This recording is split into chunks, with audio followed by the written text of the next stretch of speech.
தீபம் விளக்கேற்றும் எண்ணெய் ஒரு தெய்வீக அனுபவம். VGT Holidays. GT Holidays, South India's #1 travel brand. மேஷ ராசி அன்பர்களுக்கு இந்த தமிழ் புத்தாண்டு அப்படிங்கிறது எப்படி இருக்க போகுது? தமிழ் கடவுள் முருகன் தான் எங்களுடைய ராசி அதிபதிங்க. எங்களுக்கு எப்படி இருக்க போகுது தமிழ் புத்தாண்டு? ரொம்ப சூப்பராக இருக்க போகுது. எலெக்ஷனில் நிற்கிறீங்கன்னா மேஷராசிக்காரங்க ஜெயிச்சிருவீங்க. லோக்கல் பாடி எலெக்ஷனாக இருந்தால் கூட ஒரு சேர்மன் கவுன்சிலருங்கிற மாதிரியான போஸ்டிங் கிடைக்கிறதுக்கு வாய்ப்பு இருக்குது. கடந்த ஒரு 3 வருஷமாகவே மேஷராசியில் வேலைங்கிறது சரியில்லை. பட் இந்த குறிப்பிட்ட வருடம் குரு பயிற்சிங்கிறது ஒரு பெரிய ஜாக்பாட். புதிய தொழில் தொடங்க போகிறோம். நாங்கள் எப்போ தொடங்கலாம்னா ஜூன் மாதத்துக்கு அப்புறம் தாராளமாக தொடங்கலாம். குறிப்பாக சூப்பர் மார்க்கெட் வச்சுருக்கிறவங்க, ஹைப்பர் மார்க்கெட் வச்சுருக்கிறவங்க, ஆல்ரெடி திருமணமானவங்க, குடும்ப வாழ்க்கையில் இருக்கிற மேஷராசிக்காரங்களுக்கு இந்த தமிழ் புத்தாண்டு எப்படி இருக்கும்? மேஷராசிக்காரங்க என்னதான் இருந்தாலும் 7 சனியோட ஆரம்பத்தில் இருக்கிறீங்க. அதாவது அடுத்தான ஜென்ம சனி வரப்போகுது. எங்களை நாங்கள் காப்பாற்றிக்கணும். என்ன மாதிரியான வாழ்வியல் பரிகாரங்களும் ஆன்மீக பரிகாரங்களும் நாங்கள் பண்ணிக்கிட்டா ரொம்ப நல்லா இருப்போம் நீங்கள் கேட்டிங்கன்னா. மேஷராசிக்காரங்க ட்ரெயினை பிடிச்சி போவீங்களோ, பஸ்ஸை பிடிச்சி போவீங்களோ, காரை பிடிச்சி போவீங்களோ, கண்டிப்பாக இந்த ஒரு கோயிலுக்கு போயிட்டு வந்துடுங்க. நடந்து கூட போயிட்டு வந்துடுங்க. தூத்துக்குடி மாவட்டம்.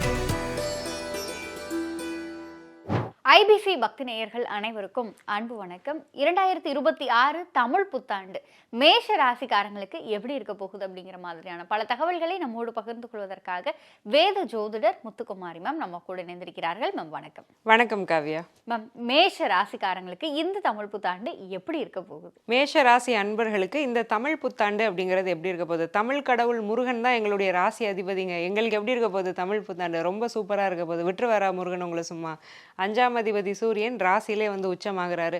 கூடவே இருக்கிறாரு சுக்கிரன். தெய்வ பலம் அப்படிங்கிறது அதிகமாகும். மேஷராசிக்காரங்க ஃபர்ஸ்ட் ஆஃப் ஆல் என்ன இந்த தமிழ் புத்தாண்டில் நடக்கணும்னா, இவ்வளோ நாள் நாங்கள் கடவுளே நம்பினதில்லை, கடவுள்னா என்னன்னு கேட்போம். ஏத்திஸ்டா கூட இருந்தோன்னு சொன்னவங்க கூட கடவுளை கும்பிட ஆரம்பிப்பாங்க. கோவில் கோவிலாக தேடி போக ஆரம்பிப்பாங்க. அதிகமாக சிவ வழிபாடும் முருக வழிபாடும் மேஷராசிக்காரங்க கிட்ட பல்கி பெருகக்கூடிய ஒரு வருடமாக இந்த தமிழ் புத்தாண்டான பராபவ வருடம்ங்கிறது அமைஞ்சிருக்கு. மேஷராசிக்காரங்களுக்கு இன்னொரு கூடுதல் பலனா 5ஆம் இடத்ததிபதி போய் ராசியில் உட்காந்துருக்காரு இல்லையா, பதவி பெயர் புகழ்ங்கிறது தேடி வரும். ஸோ அது ஒரு எலெக்ஷனாக இருக்கலாம். அங்கேருந்தே நம்ம ஆரம்பிச்சிருவோமே. எலெக்ஷனில் நிற்கிறீங்கன்னா மேஷராசிக்காரங்க ஜெயிச்சிருவீங்க. லோக்கல் பாடி எலெக்ஷனாக இருந்தால் கூட ஒரு சேர்மன் கவுன்சிலருங்கிற மாதிரியான போஸ்டிங் கிடைக்கிறதுக்கு வாய்ப்பு இருக்குது. அல்லது ஒரு தெருவுக்குள்ளே ஒரு பிரசிடென்ட் ஆகணும், இல்லை நீங்கள் ஒரு ரெவென்யூவில் இருக்கிறீங்க, அங்கே நீங்கள் ஒரு பிரசிடென்ட் ஆகணும்னா ஆயிடலாம். இல்லை ஆஃபீஸில் ஏதாவது ஒரு தலைமை பதவியை நீங்கள் எதிர்பார்க்குறீங்க அப்படின்னா கிடச்சிடும். கண்டிப்பாக ஒரு டிக்டேட்டர்ஷிப்னு சொல்லுவோம் இல்லையா, 4 பேருக்கு நீங்கள் ஒரு விஷயங்களெல்லாம் சொல்கிறது, ஆர்டர் போடுறது, அதெல்லாம் மேஷராசிக்காரங்களுக்கு நிச்சயமாக சித்திக்கக்கூடிய ஒரு வருடமாக இந்த வருடம் இருக்குது. குறிப்பாக இவங்களுடைய பர்சனாலிட்டிங்கிறது டெவலப் ஆகும். நான் ஒரு பெரிய ஆள் அப்படின்னு என்னை நானே வெளிக்கொண்டு வரக்கூடிய ஒரு வருடம். இவ்வளோ நாள் ஒரு சின்ன சின்ன தயக்கங்கள்லாம் உள்ளே இருந்தது. இப்போ எதுவும் இல்லை. ஒரு தன்னறிய ஒரு கான்ஃபிடன்ஸ், தெம்பு, தைரியங்கிறது வரும். நல்ல வேகமாக எந்திரிச்சு ஓட ஆரம்பிப்பாங்க மேஷராசிக்காரங்க. கண்டிப்பா. இப்போ இந்த மேஷ ராசியில் இருக்கிறவர்களுக்கு படிப்பு சார்ந்த விஷயங்கள், அவங்களுடைய கல்வி மேற்படிப்பு சார்ந்த விஷயங்கள் இந்த தமிழ் புத்தாண்டுல எப்படி இருக்க போகுது? மேஷராசிக்காரங்களுடைய கல்வி அமைப்புகள்லாம் இந்த தமிழ் புத்தாண்டு வருடம் எப்படி இருக்க போகுது? 4ஆம் அதிபதி சந்திரன் தன் வீட்டுக்கு 8ல் மறைஞ்சிட்டாரு. ஸ்லோ ஸ்டார்ட்னு சொல்லலாம். ஏதாவது எக்ஸாமுக்கு நீங்கள் முயற்சி பண்ணிட்டு இருக்கீங்கன்னா ஃபர்ஸ்ட் அட்டெம்ப்ட்ல விட்டுட்டு செகண்ட் அட்டெம்ப்ட்ல கிளியர் பண்ணுறதுக்கான ஒரு யோகம். என்னதான் இருந்தாலும் 5ஆம் அதிபதி ராசியில் உச்சமாயிட்டார்ல, ஸோ அதனால நீங்கள் கண்டிப்பாக கிளியர் பண்ணிடுவீங்க. பட் அந்த 4ஆம் அதிபதி தன் வீட்டுக்கு 8ல் மறைஞ்சதுனால ஃபர்ஸ்ட் அட்டெம்ப்ட்ல விட்டுட்டு செகண்ட் அட்டெம்ப்ட்ல கிளியர் பண்ணக்கூடிய ஒரு யோகம் இருக்குது. முதல் அட்டெம்ப்ட்ல கிடைக்கலன்னு யாரும் சோர்ந்து போக வேண்டாம். செகண்ட் அட்டெம்ப்ட்ங்கிறது நிச்சயமாக கிடைச்சிடும். குறிப்பாக பிஜிக்கு ஏதாவது நீங்கள் எக்ஸாம் எழுதிட்டு இருக்கீங்க, போஸ்ட் கிராஜுவேஷன் எங்களுக்கு டிகிரி வேணும், இந்த குறிப்பிட்ட காலேஜில் கிடைக்கணும், இல்லை வெளிநாட்டில் எங்களுக்கு சீட் கிடைக்கணும்னு ஏதாவது என்ட்ரன்ஸ் எக்ஸாம்ஸ் மாதிரி எழுதிட்டு இருக்கிறீங்கன்னா அதெல்லாமே நிச்சயமாக கிளியர் ஆகக்கூடிய ஒரு யோகம். அரசு வேலை, டிஎன்பிஎஸ்சி, எஸ்எஸ்சி, ரயில்வேஸ்லாம் படிப்பாங்க இல்லையா, அந்த ஸ்டூடெண்ட்ஸுக்குமே சக்ஸஸ் ரேட் அப்படிங்கிறது குறிப்பாக மேஷராசிக்காரங்களுக்கு அதிகமாக இருக்கும். கண்டிப்பாக. நம்ம இப்போ இந்த மேஷ ராசியில் இருக்கவங்க ஒரு சொந்த தொழிலில் இருக்காங்க, இல்லை ஒரு 9 to 5 ஜாப்ல இருக்காங்க அப்படின்னா அவங்களுக்கெல்லாம் இந்த தமிழ் புத்தாண்டு எப்படி இருக்கும்? முதல்ல மேஷராசியில் ஒர்க்கிங் கம்யூனிட்டியில் வந்துடும். அவங்க கொஞ்சம் அதிகமாக இருப்பாங்க. ஸோ இந்த 9 to 5 ஜாபில் நாங்கள் இருக்கோம். இவ்வளோ நாள் பார்த்தீங்கன்னா நல்ல வேலை செய்வோம். வாங்குகிற சம்பளத்தை விட அதிகமாக தான் நாங்கள் வேலை செஞ்சுருக்கோம். மேஷராசிக்கு அதுதான் பழக்கம். ஆனால் எல்லா திட்டும் எங்களுக்கு தான் கிடைக்கும். உள்ள எல்லா இன்டர்னல் பாலிட்டிக்ஸ்க்கும் நாங்கள் தான் ஆட்படுவோம். நாங்கள் நல்லது செஞ்சாலுமே கெட்ட பேர் மட்டும்தான் எங்களுக்கு கிடைக்கும். வேறு வேலை இல்லை, குடும்பத்தை நடத்தணுமேன்னு பல்ல கடிச்சிட்டு இங்கே நாங்கள் ஓட வேண்டிய ஒரு கட்டாயம். வேலை மாற்றத்துக்கு முயற்சி பண்ணாலும் கிடைக்கல, கையில் கிடச்சிட்டு நல்ல போகுது. இந்த மாதிரியான ஆப்பர்ச்சுனிட்டிஸ்லாம் ரொம்ப வருத்தம் மேஷராசிக்காரங்கள. ஏன்னா 6ஆம் அதிபதி புதன் இல்லையா, அதனால நிறைய டைலமா இருந்தது. கடந்த ஒரு 3 வருஷமாவே மேஷராசியில் வேலைங்கிறது சரியில்லை. பட் இந்த குறிப்பிட்ட வருடம் குரு பயிற்சிங்கிறது ஒரு பெரிய ஜாக்பாட். குரு வர்றது வந்து 4ஆம் இடத்துக்கு. ஸோ அப்போ வேலை மாற்றம், மனசில் வந்து ஒரு நிம்மதி. ஏன்னா 4ஆம் இடம்ங்கிறது மனசை குறிக்கிற ஒரு ஸ்தானம். வேலை செய்கிற இடத்துல மனசுக்கு ஒரு நிம்மதிங்கிறது கிடைக்கும். அங்கே உள்ள ஸ்ட்ரெஸ் எல்லாம் குறைஞ்சு இன்க்ரிமெண்ட், ப்ரொமோஷன் கிடைக்கிறது, புது வேலை நீங்கள் முயற்சி செஞ்சீங்கன்னா கிடைக்கிறதுங்கிற மாதிரி நிறைய நல்ல விஷயங்கள் இருக்குது. மேஷராசியில் வந்து தொழில் முனைவோர் இருப்பாங்க. ஸோ நாங்கள் வந்து இப்போ தான் ஒரு புதிய தொழில் வந்து தொடங்க போகிறோம். நாங்கள் எப்போ தொடங்கலாம்னா ஜூன் மாதத்துக்கு அப்புறம் தாராளமாக தொடங்கலாம்.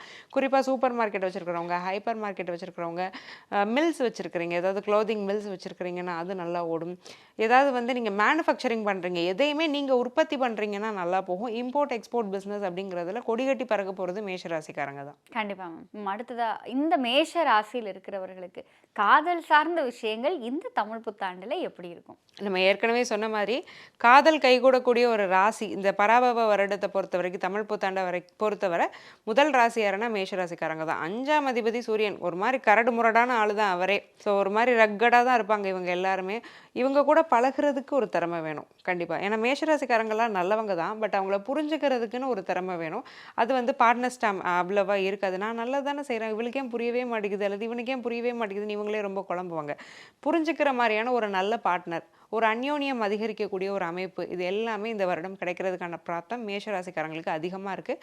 விரும்பிய நபரையே திருமணம் செய்யக்கூடிய யோகமும் இந்த அதே ஆண்டில் வந்து அமைஞ்சிருக்கு. கண்டிப்பாக. ஆல்ரெடி திருமணமானவங்க குடும்ப வாழ்க்கையில் இருக்கிற மேஷராசிக்காரங்களுக்கு இந்த தமிழ் புத்தாண்டு எப்படி இருக்கும்? ஒற்றுமை மேலோங்குமா, இல்லை சண்டை சச்சரவுகள் கொஞ்சம் கொஞ்சம் வருமா? மேஷராசிக்காரங்க என்னதான் இருந்தாலும் 7 சனியோட ஆரம்பத்தில் இருக்கிறீங்க. அதாவது என்ன ஆகும்னா, இப்போ ஜென்ம சனி 2027 3ஆவது மாதத்துக்கு அப்புறம் வரப்போகுதுனாலுமே ஜென்ம சனியில் நீங்கள் சில கஷ்டங்கள் அனுபவிக்கணும்னா ஓவர் நைட்டில் எதுவும் நடக்காது.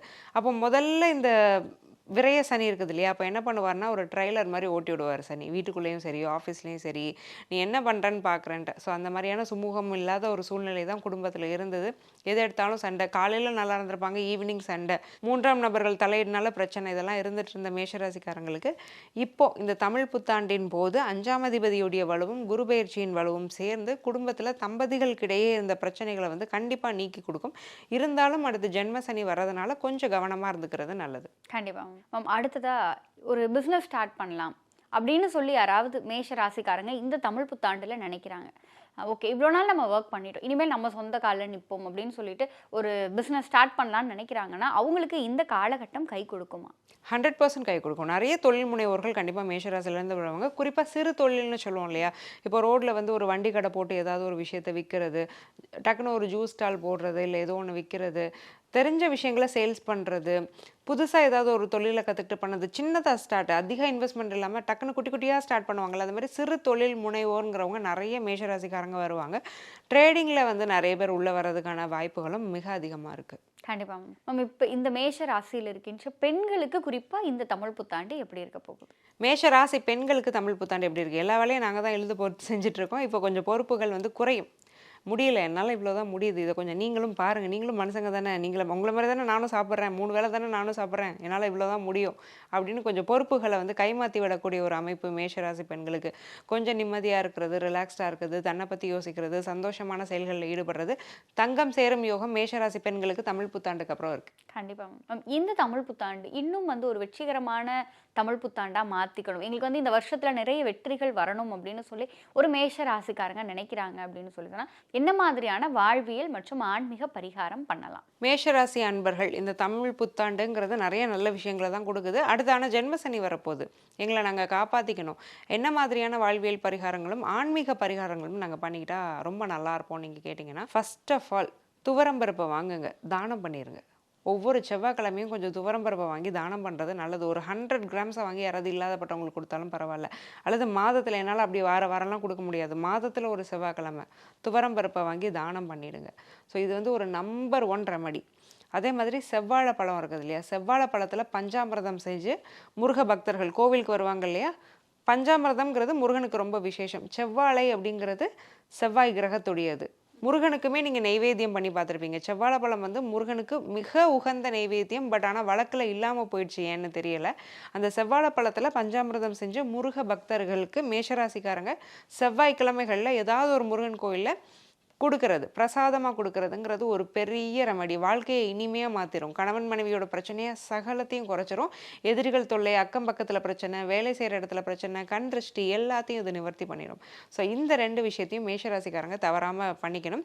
இந்த 2026 தமிழ் புத்தாண்டுல மேஷ ராசிக்காரங்க கண்டிப்பா இந்த கோயிலுக்கு போயிட்டு வாங்க, உங்க லைஃப் மாறும் அப்படின்னு சொல்லணும்னா அது எந்த கோயில்? மேஷராசிக்காரங்க ட்ரெயினை பிடிச்சி போவீங்களோ, பஸ்ஸை பிடிச்சி போவீங்களோ, காரை பிடிச்சி போவீங்களோ, கண்டிப்பாக இந்த ஒரு கோயிலுக்கு போயிட்டு வந்துடுங்க. நடந்து கூட போயிட்டு வந்துடுங்க. தூத்துக்குடி மாவட்டம் கோவில்பட்டிக்கு பக்கத்தில் இருக்கிற கழுகுமலையில் உள்ள கழுகாசல மூர்த்தியோடைய கோவிலுக்கு போய் முருகனை கும்பிட்டுட்டு வாங்க. இது ஒரு குடைவரை கோயில், ஒரு ராக்கெட் டெம்பிள்னு சொல்லலாம். உள்ளே இருப்பார் முருகப்பெருமான். அவரை பார்த்துட்டு வந்தாலே அவ்வளோ நிம்மதியாக இருக்கும். இந்த கோயிலுக்கு போய் நீங்கள் ஒன்றும் செய்ய வேண்டாம், முருகப்பெருமான தரிசனம் மட்டும் பண்ணிட்டு வாங்க. ரொம்பவே நல்லாயிருக்கும். நான் சொன்ன அந்த செவ்வாழைப்பழம் பரிகாரம் கூட நீங்கள் இங்கே வச்சு பண்ணலாம். வருஷத்துக்கு ஒரு முறை இங்கே பண்ணிவிட்டு அடுத்து உங்களுடைய மாதம் உங்கள் ஊர் பக்கத்தில் இருக்க முருகன் கோயிலில் பண்ணிக்கிறதுங்கிறது விசேஷம். நிச்சயமாம். மேஷ ராசிக்காரங்களுக்கு இந்த தமிழ் புத்தாண்டின் அடிப்படையில் ஒரு மார்க் கொடுக்கணும்னா அது என்ன மார்க்? மேஷ ராசிக்காரங்களுக்கு இந்த தமிழ் புத்தாண்டில் நம்ம கொடுக்கக்கூடிய மதிப்பெண் 90 100க்கு. கண்டிப்பாக மேம். மேஷ ராசிக்காரங்களுக்கு இந்த தமிழ் புத்தாண்டு எப்படி இருக்கும், என்னென்ன செய்யலாம், என்னென்ன செய்யக்கூடாது, அவங்களுக்கான ஆன்மீக மற்றும் வாழ்வியல் பரிகாரம், போக வேண்டிய கோயில்னு சொல்லி நிறைய விஷயங்களை எங்களோடும் எங்கள் நேயர்களோடும் பகிர்ந்து கொண்டதற்கு நன்றி மேம். நன்றி காவியா. பூமேவு ஷண்முக விலாசமும் மீராறு புருவமும் கிரீடமுடியும் பொட்டுணுதலும் கனக குண்டலமும் அருள் மாறி பொழியும் ஈராறு விழியும் மாமேவு செம்பவள வாய்மந்த காசமும் மாலையணியும் கழுத்தும் வாகு கேயூரமும் ஈராறு புயமும் கையும் வடிவேலும் அபயகரமும். தீபம் விளக்கேற்றும் எண்ணெய், ஒரு தெய்வீக அனுபவம். VGT Holidays. GT Holidays, South India's #1 travel brand.